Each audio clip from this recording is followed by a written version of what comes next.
Well, we're all happy that you're here. Amen. No, malipayon Praise the tang tanan Lord. nga naa ka. Hallelujah. Praise the Lord. We love coming to see you, to be with you. We love it. Amen. No, nahigugma sila, kalipay nila nga makitaan mo nga mianhi ka. We Nga love naa our, ka diri. we love our familia. Amen. Yeah. Praise the Lord. Every one of you. Amen. No, matag usa ka ninyo. Every Higugma one nila. of you. Every one of you has value. Amen. No, matag usa ka nato kay adunay bili. Every one of you has a call of God on your life. God Amen. has something great planned for each one of you. Amen. No, matag usa ka nato kay adunay plano ang Ginoo sa matag usa sa atoa. Adunay nindot ug dako nga That's plano right. ang Ginoo para sa ato ang tanan. Even if you try to hide in the back, God knows where you're sitting. Bisan pa og musulay ka nga magtago diha sa likod, kabalo ang Ginoo sa ka naglingkod. He knows where you live. Amen. Kabalo siya sa kagapuyo. Praise Uh-huh. God. You can't escape Him. Amen. Dili ta kaikya sa Ginoo. Diba? Thank you, Lord. Amen. Thank you, Jesus. So what I want to share with you today is about relationships. So, ang unsay gusto nga ipaabot ni Daddy, unsay ang gusto nga ipaambit ka nato, mao ang pakigrelasyon. Uh-huh. Yun. You like that? You like that, son? Yeah. Yeah. Look, son, I'm not talking about your uyab. I'm not talking, wala, imong uyab. Ang sininilo kay We're tama about diri. Christian relationships. Amen, no? Kristohanong pakigrelasyon. Yeah. Not your girlfriend Inig ko nang that you inigsuon. go Langit on nung pagigugma. Facebook to look at. Not that one. Oh. Dili tong uyab nimo nga pangitaon nimo sa Facebook. Hallelujah, amen. Amen. Just joking. Joking, son. So, we've been talking about knowing the Lord. So, John nagis- 17:3. That salvation is to know God and to know His Son. Amen. No, so atong ginaiskutan kay may tungod sa pag-ila sa Ginoo, no ang scripture ka sa Juan 17:3 nga nagingon nga ang kinabuhing walay katapusan mao ang pag-ila sa Ginoo. God wants you to know Him, Igsoon. No, gusto sa Ginoo nga mailhan nato siya. He's available to every one of us. Ug naa siya para sa ato ang tanan. So, what I saw in this devotional today, So ang iyang nakita gikan niini nga devotional karong adlaw, never sympathize with someone who finds it difficult to get to God. no ayaw pagsimpatiya ni adtong tawo nga para niya lisod nga mahimong insakto atubangan sa Ginoo. Do we sometimes feel like God is far away? Usahay ba mabati nato nga ang Ginoo layo? Sometimes we feel that way. No, usahay mabati nato. Diba? Amen. And it says, I lost my place. Where did it go? Here, Oh, there never it is.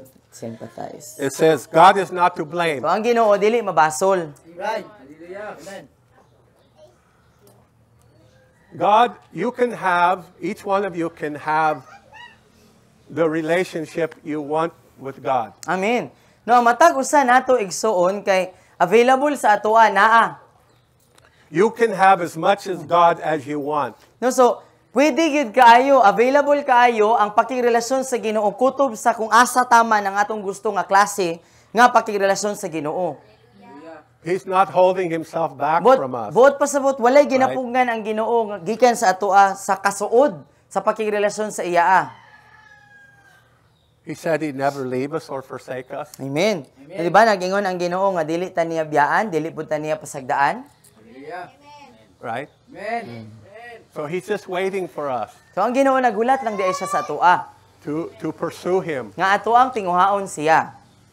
I like what it says in Psalms in the Amplified Bible that we pursue God out of vital necessity. Amen. No ganahan kay siya sa kung unsay giingon sa libro sa Salmo nga gikan sa hubad nga amplified nga ato ang ginatinguha ang Ginoo isip nga ato ang pinaka gikinahanglan nga panginahanglanon. So we must understand the priority of God in our daily life. So nga mao nga importante nga kinahanglang masabtan nato kung unsa ang prioridad or unsa ang posisyon sa pagka-prioridad sa Ginoo sa ato ang adlaw-adlaw nga kinabuhi. So I want to talk to you about two things today. So duha ka butang gusto niya nga hisgutan karong adlaw. Our relationship with God Ang atong pakigrelasyon sa Ginoo and our relationship with one another ug ang atong pakigrelasyon sa atong isig katawo. as a spiritual family. Isip nga espiritual nga pamilya. Amen. Because if we don't understand the priority of our relationship with God, we won't understand the priority of our relationship with one another. Amen. Okay, kung dili nato masabtan, kung unsa ka importante, unsa ka mahinungdanon nga prioridad nato ang pakigrelasyon sa Ginoo, dili po nato masabtan kung unsa ka mahinungdanon ang atong pakigrelasyon sa usag-usa.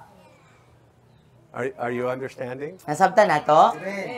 Okay. Remember when I used to tease you about hugging me? Kay nomdom mo katong sa niagi nga iya atang ginasunlog nga kanang mahitungod sa atong paghalog sa iya. Remember that? Katong iyang joke nga ang uban inighalog kay mahimot ang tabla. When I'd hug some of you, it was like hugging a dead fish. No? Ang uban inighalog niya kay mura siya gahalog og patay nga isda. Natikig na. Remember that? Tabla man tumingin sa niagi dad. Well, we've gotten better. Oh, karon kay mas nagkaluyat na ta. We've gotten better Nagkahumok na ba? No, dili na sa at tabla. receiving hugs from one another. Praise the Lord. Hallelujah. Diba? So karon kay nagasugod na siya nga makadawat og paghalog sa uban. But relationships with one another, we still need to work on that. Apan ang atong pakigrelasyon sa usag-usa gikinahanglan gihapon nato siya nga trabahoon. Amen. Hallelujah. Amen. Amen. Everything we do is as a family of God, it's all about relationships. It's about love for one another. Amen. No kay ang tanan nga ato ang ginabuhat para sa Ginoo sa buluhaton kay mahitungod man siya sa pakigrelasyon, no? Ang tanan nga ato ang pag-alagad ba kay pakigrelasyon siya sa usag-usa. So it's obvious that some of us like to be alone and we don't want to be in the crowd, we don't want to hang out with people. So klaro man nga adunay pipila ka nato nga kanang malipay nga mag-inusara dili ta ganahan nga makauban ang daghang mga tao or ganahan ta nga maglahi, no? Ana sa mag-inusara. Diba? Oh. Amen. Why are you not looking at me? Because it's true. I'm looking at you because it's true. Okay. So I remember when Mom and I were part of a ministry, one of the biggest ministries today. No, so kahinumdom si Daddy sa una nga si Mami siya og si Mami kay kabahin pa sa usa ka buluhaton nga dako dito sa Amerika. Karon usa gihapon sa pinakadako nga buluhaton sa kalibutan. And when we joined the ministry, there was only about 8 of us. No, so pag apil nila ato nga buluhaton kay 8 lang sila kabuok. Pagsugod. 8 leaders. No, 8 lang sila ka leader. Sila ra po And not very many people were in the ministry yet. dayon dili pa kaayo ing ana kadaghan ang kabahin ato nga buluhaton. And God just exploded that ministry. It grew so fast. So nya gipabutog yun sa Ginoo kato nga buluhaton, paspas kaayo ang pagtubo. So I found myself always being around crowds of people. So nakaplagan niya yang kaugalingon nga kanunay nga ginaalirungan og daghang mga tawo. And I hated it. Nya dili gid siya ganahan. Nga daghang tawo. Wasn't comfortable Dili komportable para sa iya. being around everybody in casual meetings. Dili komportable sa iya nga mahimong kanabitong maalirungan og daghang mga tawo sa casual lang nga mga panagtigom. Anybody home? Naay makarelate? Eh? It was very uncomfortable. So para sa iya dili siya komportable. I never liked when the head of the ministry would give accolades to me or Mom. I never liked the accolades in public. So dili siya ganahan nga kanabitong dayigon siya kanang tagaan siya og mga pagtahod ug pagtagad atubangan sa daghan sa publiko silang duha ni Mami. But I also didn't like it when somebody else got accolades in public. Pero pag naapoy lain nga tawo nga iyang kauban sa buluhaton nga dahigon atong ilang leader sa ministry, di pud siya ganahan, mainis siya. I was jealous. Kaya may kasina. Yung anong siya may I don't want gipansin. accolades, but I don't want you giving them accolades. So, marasag maipit sa tunga ba nga, dili siya ganahan nga, siya mo'y dahigon, dili siya ganahan nga, i-appreciate siya, pero pag nailaing tao nga i-appreciate, dili siya, magsilo siya. Hello? Ayon, na nakarelate? Anybody home? And the head of the ministry was a prophetess. No, ang A Pangulo ato nga buluhaton kay usa ka babaeng propeta. And her husband, he's more behind the scenes instead of out in the front. So ang asawa, ang bana ani niya kay dili gid sa sige nga makita sa tubangan kanunay nga naa sa likod or kanunay nga wala siya sa publiko nga buluhaton. And we work together a lot. Dayon kanang maayo kayo ang relasyon ni Daddy ug ni atong nga bana atong leader sa ilang buluhaton. I was telling him, I said, I hate being with the crowd. I hate coming out with everyone and Christmas parties and all this stuff. And he said to me, "Wow." No, so niingon si Daddy ato nga lalaki nga dili ba ako ganahan anang daghang mga tao, dili ko ganahan pagka nang niingon siya ba nga dili ko ganahan nga kanang nasa Christmas party. Palihog mo lingkod. Lingkod palihog Palihog mo laksos. lingkod, okay? Lingkod. Palihog mo lingkod. Sige, lingkod. Please. Thank you. Dakan salamat. And he said to me, "Wow, you're in the wrong business of ministry." Sakto. No, so gitubag siya, atong nga bana nga giingnan siya nga naa ka sa sayop nga lugar sa buluhaton. He said it's all about relationships.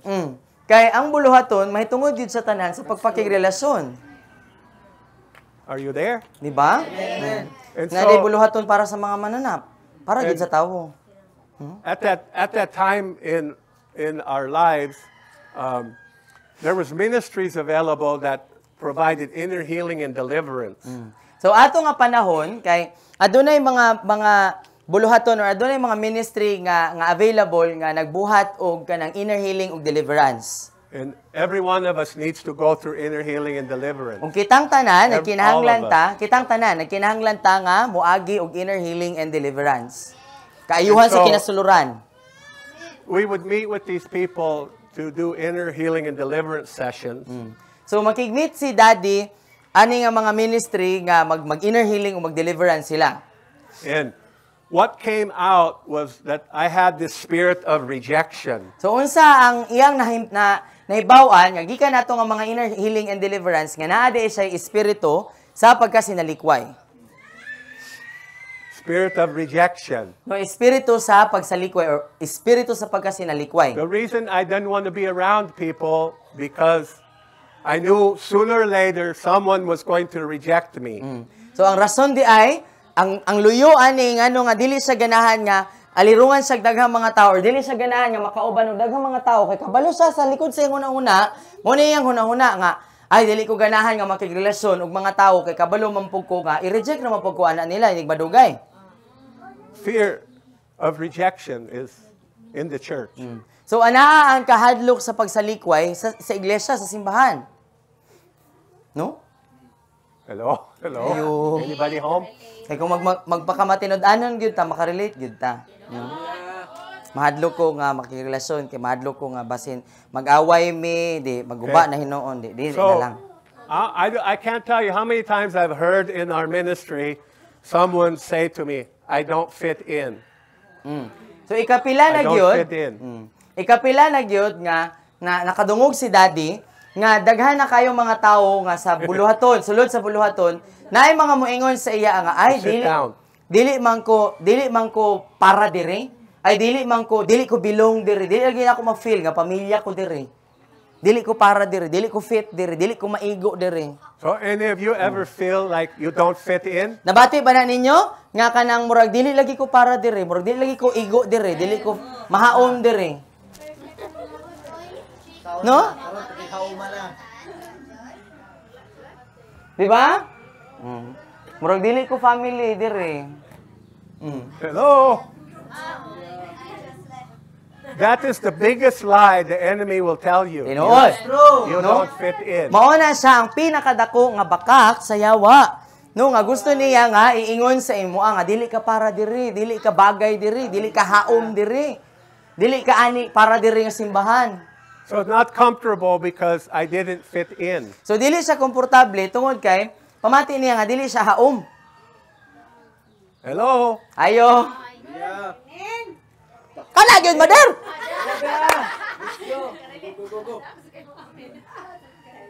Hallelujah. It's a lie propagated by the enemy. So bakak dai na siya nga gihatag o ginabala sa yawa, ginalabay sa yawa. And the lie is designed to separate you from your family. No, To then separate you from relationship. Kana nga pagpamakak kay gidisenyo siya sa yawa para nga ilain ka gikan sa imong pamilya para nga mulayo ka sa imong pagpakigrelasyon. Are you understanding? Nakasabot mo? Hallelujah. So, like many of you, I grew up with a father who never had anything good to say about me. He always pointed out all my faults, but he never encouraged me. No, so para sama sa pipila ka nato, no nga daghan nato dire nga naang atong pakigrelasyon sa atong papa, kay ang iyang pakigrelasyon sa iyang papa sa una, You go sit with your dad. kay Go sit with your dad, please. hindi palingkura Go sit sa dito with sa your iyang dad. papa. No, so daghan Daddy, you make sure he behaves. daghan nato ang atong pakigrelasyon sa atong papa, kay ang kanunay nga nabantayan sa Thank atong you, papa, thank you. kay ang atong mga sayop. Then wala gyud nga wala ta nakasulay nga nakadawat og pagdasig gikan sa atong amahan. Wala na bantayan kung unsay maayo nato nga nabuhat. Ang sige Diba? nila mabantayan kay ang sayop. So, around that same time, So niadto nga mga panahon, Kathy and we went to a Christmas party at her sister's. We were staying there from out of state. So niadto pod nga mga panahon nga nagagisaging ani kay ni-attend sila, ni-appeal sila ni Mami og kanang Christmas party didto sa ate ni Mami. And all these people started showing up. Dayon, naay mga tao Christmas party man. And some of them I knew, some of them I didn't even know. Naay uban ato kailan ni Daddy, ang uban wala niya nailhan. And the more people that showed up, the more uncomfortable I became. Mas nagkadaghan ang tawo nga niabot ato nga balay kay mas dili na siya komportable. And so I left. I went in the bedroom to hide. So nihawa siya, nagtago siya sa kwarto. Her sister was mad at me. So nasuko ang ate ni Mami. So she came in the bedroom and it's like, what's wrong with you? Ano? Dayon giingnan siya sa kwarto, gisulod siya sa kwarto, dayon giingnan siya nga, "Unsa ka? Unsay sayop nimo?" I mean, that's not appropriate. Oh, dili man insakto. I wasn't acting appropriately. No siya po dili insakto ang iyang gibuhat. And I'm like 40 years old now. I'm not a child. So ato nga panahon dili na siya bata, 40 anyos na siya. And she's like, what's wrong with you? You come out here right now. Ma-imagine mo 40 ka, ingnon ka sa kuan, mas magulang pa nimo nga kanang, "Naunsa ka? Gawas didto." And Murag I bata ka. immediately I burst out crying. At 40 years old. No, so 40 anyos siya, nibuto siya nga nag-iyak. Can you imagine that? Ma-imagine mo? And she looked at me like, oh my God. She did not know how to handle that. So pag-iyak ni Daddy nga nibuto siya nga nag-iyak kay nangangha ang ate ni Mami nga hala nga unsa ni. So, wala sa kabalo unsaon si Daddy. I was embarrassed. She was embarrassed. Naulawan si Daddy, naulawan po ang ate ni Mami. And she turned around and left. So nihawa na lang siya, nitalikod na lang siya nga bye-bye. Nitalikod na lang siya kan Daddy. Then nilakaw. So this was the level of rejection that I was dealing with at that time. So mo ni ang ang sa pagsalikway nga iya ang ginabitbit ato nga mga panahon. And if you're dealing with rejection issues, it will paralyze you from your walk with God. It will paralyze you from your relationships with one another. No, kung naatay kung nagsagubang ta og mga issue sa pagkasinalikway or pag nagbitbit ta sa espiritu sa pagkasinalikway, kay mahimong paralisado ang ato ang pakigrelasyon sa Ginoo ug sa usag-usa. Now, I want you to know I'm not trying to pick on anybody particular here. O gusto niya nga masayod ta nga wala siya ginapaigan or ginapasabot nga bisan kinsa nato diri. Okay, but you all have been invited to my house, and many of you have never been there, and many of you have never come to my house to visit me and Mom. No, so kitang tanan giimbitahan ta nga moadto sa ilang balay. Unya naay pipila ka nato diri nga wala pagyud sukad nga niadto sa ilaang balay. And you have to ask yourself, why are you afraid to come for a visit with the two people that love you the most? So kinahanglan nga pangutanon nato tong kaugalingon nga nganong mahadlok man ko nga mobisita didto nga si Daddy ug si Mommy mga tawo raman na sila nga naigugma nimo. What are you afraid of? Unsa imong gikahadlukan? Because I want you to deal with it. No, kay gusto niya nga atubangon nato ang ato ang kahadlok To get free. para may mutang gawas nun. Are you understanding? Nasabtan nato? Okay. Not picking on anybody, all right? So wala tay ginapaigan or wala tay ginapasabot nga bisan kinsa diri. Okay. And this is just an example. So example lang ni gigamit lang ni niya isip nga ehemplo. Because I understand that you're not comfortable in some situations. I understand No, it. so nasabtan ni Daddy nga adun nga dili ta komportable sa pipila ka mga sitwasyon. And I want you to be free. Nya gusto niya nga mahimo tang gawas nun. Does that make sense to you? Yeah. Okay. Are you Amen. all understanding? Nasabtan ba natong tanan? Amen. Okay.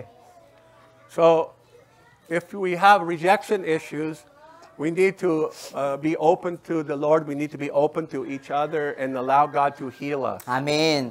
No, so kung naatay issue sa pagkasinalikway, nung kay kinahanglan nga mahimo tang abli sa Ginoo ug sa usag-usa, ngat matugutan nato ang Ginoo nga moayo sa atoa. Okay. The reason that God led us to have accountability partners with one another, it's all about relationship. Amen. No, ang rason nga nga gigiyahan ta sa Ginoo nga magbaton ta og accountability partner na kay kauban nga mahimo kang kanang may tulubagon ni anang tawhana siya pud may tulubagon sa imoa kay ang rason para gid sa pagkirelasyon. How are you doing?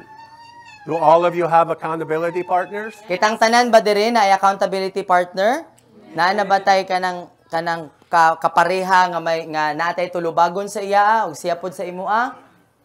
If you don't have accountability partners, why? What are you afraid of? No, kung wala kay accountability partner, pangutanay imong kaugalingon nga no, unsay imong gikahadlukan? And I want to encourage you to get accountability partners. No, ginadasig ka nga mangita ka og accountability partner nimo. Okay? Okay ba? The reason that God led us to start house fellowship, it's about relationship. Amen. No, ang rason ngano nga gigiyahan ta sa Ginoo nga maghimo ta og panagtigom sa ato ang mga barangay dito sa ato ang mga panimalay kay para sa relasyon. There's things we can do in house fellowship that we can't do here. This isn't designed to be real relational. This is one person talking and the rest of you listening. Oh. No, kay naatay mga butang nga dili nato mabuhat sa usa ka panagtigom nga sama sa Domingo kay ang kasagaran yun may tabo sa Domingo na usa ka tawo magwali diri kitang tanan maminaw. Pero sa house fellowship kitang tanan pwede ta magdungan og tingog. But in house fellowship, we have opportunity to really get to know each other. Oo. No, sa house fellowship magkinatawanay ta, no, magkinumidyahay ta, natay panahon ba nga makigrelasyon sa usag-usa.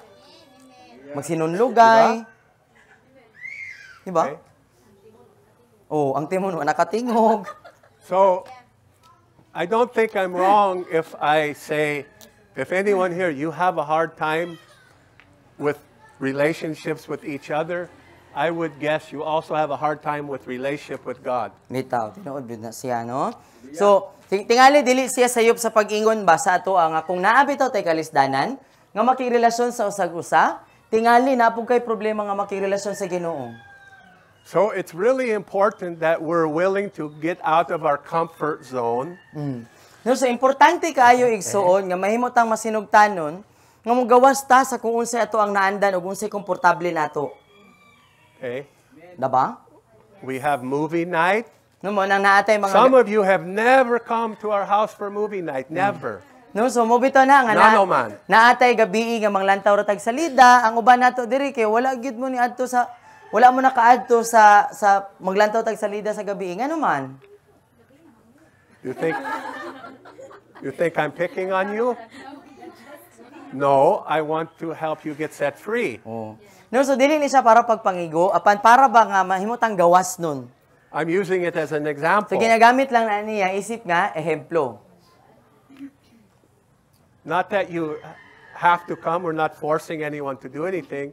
But it's a family affair. We're inviting the entire family. Amen.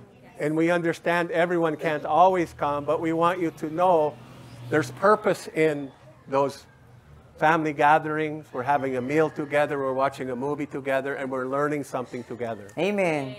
No, so dili man ni siya para bitaw nga pagpamugos, ka kung naay movie night dapat attendance check gyud, no? Dili, but ginapasabot nato ba nga invited ka, gusto namo nga mabati nimo nga kaparte ka sa pamilya, nga kanang unsay feeling nga manglantaw sa lida kung wala pa kasi kasulay bitaw nga naglantaw mo sa lida sa imong pamilya, unsay feeling nga kauban ang pamilya maglantaw sa lida, pareha migilantaw, nagkinataw anay, nagkaon og pareha nga pagkaon nga bitaw, no? Nga naay tumong. Nganong ginabuhat nato na? Amen. Is this making any sense to anyone? No, nakagets ta? Natay nasabtan? Hallelujah. Amen. So we want to encourage you. The whole reason we want to talk to you about why are you a Christian? No, so ang tibuok nga rason ngano nga ginahisgutan ta nga nganong Kristohanon man ka? What is your purpose for being a Christian? No, unsa may imo ang tumong sa imong pagka-Kristohanon? What is your purpose to be a disciple of Christ? Unsa imo ang tumong nga mahimo kang usa ka tinun-an ni Kristo? See, the sad fact is I think 90+% of Christianity around the world, the people who go to church don't even know why they go to church. No, They don't know. Ang makasubo nga kamatuoran igsoon mao nga 90% sa mga nagasimba kay wala ka balungan nung nagsimba sila. They're not being taught what is your purpose. Wala sila matudloy nga unsa di ay ang imo ang tumong. Unsay rason sa imong pagka-Kristohanon? Unsay rason sa imong pagka-tinun-an ni Kristo? Do you know what your purpose is? Ikaw igsoon nakabalo ba ka unsa imong tumong? Well, some of us know to different degrees. No? So, ang uban nato nakabalo sa lain-lain nga mga ang-ang. So God has a specific purpose. None of you are an accident. Every single one of you, God had you be born at the perfect time, at the Amen. right time, for a specific reason Amen. and a specific purpose. Hallelujah. Amen. No, so matag usa nato igsuon kay walay aksidente nga nahimugso or nibutho nining kalibutana, no? Kay gitakda gyud sa Ginoo nga ipanganak ka nga aduna gyud say piho nga tumong, naa say specific nga tumong para ra gyud sa imua, para sa insakto nga panahon kung kanus-a ka nahimugso nining kalibutana. And this is why the Bible says, without vision, my people perish. Ug mao ni ang rason igsuon ngano nga ang Biblia nagtudlo sa atoa nga kung wala tay panglantaw, kung wala ta kasabot sa rason, unsa di akong tumong, akong pagka-Kristohanon, malaglag yun.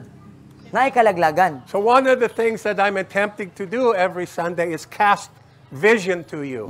No mao nga kada Domingo kana ang iyang ginawali, ang iyang ginatudlo, ang iyang ginapaabot sa atoa, na ang iyang ginasulayan nga ginabuhat sa atoa igsoon mao ang paglabay ba, pagsabwag ug pananawon. Nga maabot nimo ang pagpadayag ba nga makasabot ka nga ay uno, mao ni akong tumong. Vision means you begin to see your purpose. Kibot pasabot nga aduna kay pananawon, makita nimo ba unsa di akong gamit? What are Unsa the di akong tumong? possibilities? No, unsay mga posibilidad nga pwedeng mahitabo sa ako Why did God create me? No, What ano- does He want? What does He expect from me? No nga masabda nato ba nga mao day ni ang rason nga nung gibuhat ko sa Ginoo. Mao day ni ang rason nga nung naa ko diri. For most of the Christians, what they think is my purpose is to get saved and go to heaven. Para sa daghang mga Kristohanon igsuon ang ilang pagtuo nga ang ilang tumong, no? Mao ang ilang tumong ano nahimugso sila diri sa kalibutan kay igo ra nga kutob nga maluwas dayon moadtog langit. Dito ra sila kutob. And to be a good moral person. Then mahimong That's buutan. No mahimong usa ka buutan nga matarong nga tawo. That's Dira their kutob. vision. Mo na ilang panglantaw. Basta buutan lang ko, walang inaapakan, okay na ko. Basta di lang ko makasala, basta importante di lang ko ma-impierno. Would you agree with that or disagree with Mo that? yun mo, dili mo mo yun. Mo yun mo nga tinuod na. Mo, di ba? Oo. No? Kasagaran ni nga na, basta importante di ko makasala, basta masur kanang kung igo-igo lang gud nga maluwas ko, basta sure ko maluwas ko, okay na ni. If I go to church once a week and I put a little money in the offering bucket, Oh. No, basta mo simba lang ko, dayon muhatag ko sa akong ikanapulo or sa akong ikahalad, okay na ko. Okay na ni. That's my purpose. No, diara ko kutob, muna na ako ang tumong. Muna na ang rason yan nung nisimba ko, nga nung nahimo kong Kristohanon. Okay na to. I've done my duty. No, nabuhat na nako akong tulumanon. Are you understanding? Nasabtan na to? For 90+% of the Christians, that's what they think. No, sa 90% ka mga Kristohanon, kaing ana ang ila ang panghunahuna. Because that's all they're being taught. No, kay mo man ang gitudlo pud sa ila And they get told, be a moral person, do not sin, but they're never given the power to overcome sin. They're never taught, how do I overcome sin? No, ginatudluan sila nga dapat good boy ka, dapat good girl ka, dapat dili ka mabuhat ani, pero wala sila gitudluan nga unsaon. Unsaon nga dili nako na mabuhat. Unsaon nga mahimo kong good girl, good boy. So how many of you decided not to do something just because your parents told you not to do it? Pila man nato dire nga nakasulay nga giingnan ta sa tong ginikanan nga ayaw na buhata din niingon jud ta nga oo, yes, dili jud ako na buhaton.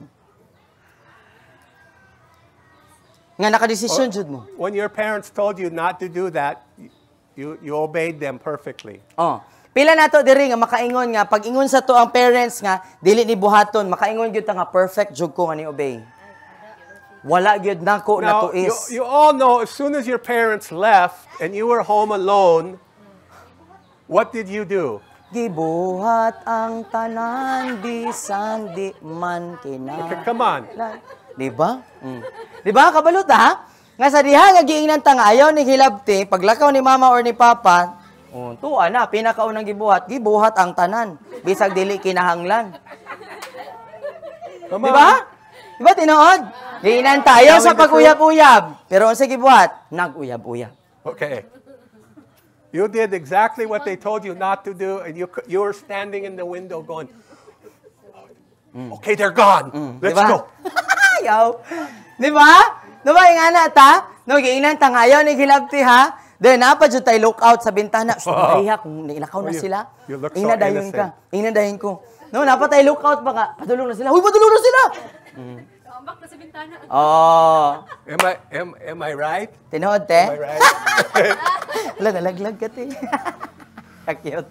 The reason I know because I was you before. I was you. So, anong kabalo si daddy? Kay, nagyan po na niya, nabuhat po na niya. Kita manggurutan na. And we would look like little angels. Oh, no, Mama. No, Daddy. I promise I won't do it. Woo! Di ba? Tapos, mura kitag mga anghel sa unang adigid makabuak ba? Kamay kita nga, promise. Dili kita ko buhat na, promise. My Lord, if my parents knew what us 4 kids did when they left, they would have died. No? Na.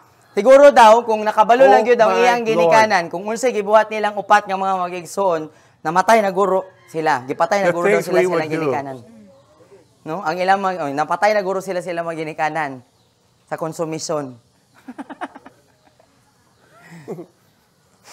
So, how are we going to discover what our true purpose is without relationship with God? No, so unsaon man nato pag kadiskubre kung unsa ang ato ang kanang tinuod nga tumong, tinuod nga rason nga nung nabuhi tanin ning kalibutan kung wala tay relasyon sa Ginoo.